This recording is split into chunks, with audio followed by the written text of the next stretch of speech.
Assalamualaikum warahmatullahi wabarakatuh. Dan salam sejahtera untuk kita semua.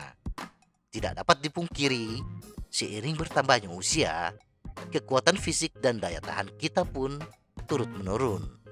Bahkan tidak hanya dari segi fisik, dari sudut mental pun akan mengalami perubahan. Selagi muda kita bisa melakukan aktivitas fisik tanpa menghadapi kendala pernafasan, kini di usia 40 tahun ke atas, kita sudah sulit untuk melakukan aktivitas fisik dalam waktu lama tanpa kehabisan nafas. Demikian juga dengan mental kita yang biasanya bersemangat. Seiring waktu, kita kadang-kadang merasakan dorongan malas bergerak semakin menekan kita. Setiap orang berbeda. Pengalaman dan latar belakang kebugaran kita akan menentukan kemampuan kita seiring bertambahnya usia. Dan seperti biasa, kita semua merespon secara berbeda terhadap aktivitas fisik seperti bersepeda. Tetapi memahami perubahan yang terjadi pada tubuh kita seiring bertambahnya usia dapat memandu pendekatan yang lebih baik untuk memanfaatkan sebaik-baiknya dan menikmati aktivitas bersepeda kita.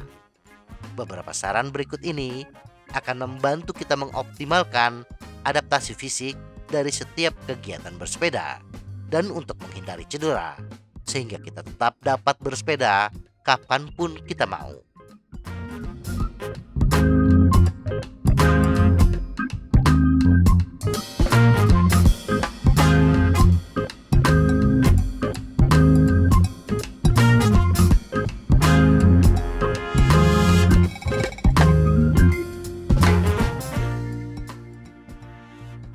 Fokus pada kerjaan aerobik dan volume oksigen.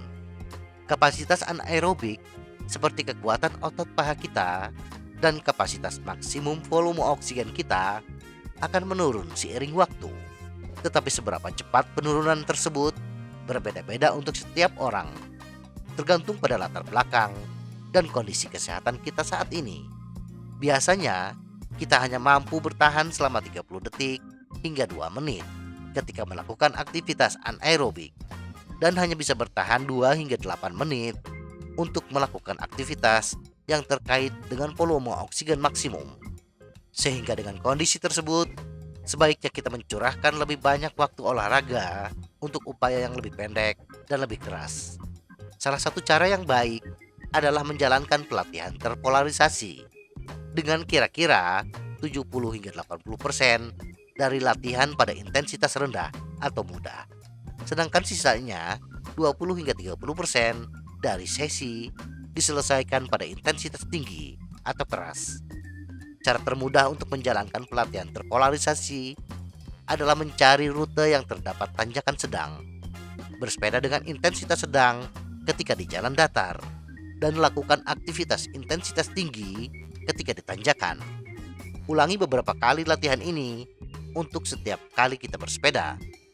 Meskipun kita dapat menyesuaikan pelatihan kita untuk membantu menjaga kebugaran menyeluruh kita, termasuk batas atas kita, tetapi bila kita berlatih dalam rangka menghadapi kompetisi, pilih latihan yang melatih daya tahan lebih lama untuk peluang terbaik kita. Jangan abaikan istirahat. Pemulihan sama pentingnya seperti bagian latihan lainnya. Jadi, hindari terlalu fokus kepada semua latihan anaerobik ultra keras dan volume oksigen sepanjang waktu. Berapa banyak waktu pemulihan yang kita butuhkan tergantung pada tingkat kebugaran serta gaya hidup individu yang lebih luas. Selain melakukan pemulihan karena aktivitas bersepeda kita juga harus mendapatkan waktu istirahat yang cukup karena tekanan kehidupan dan kesibukan pekerjaan kita. Jadi, walaupun kita merasa bersepeda tidak terlalu menguras daya tahan fisik kita, tetap saja kita harus meluangkan waktu untuk istirahat. Setidaknya untuk memulihkan diri dari tekanan kehidupan dan pekerjaan.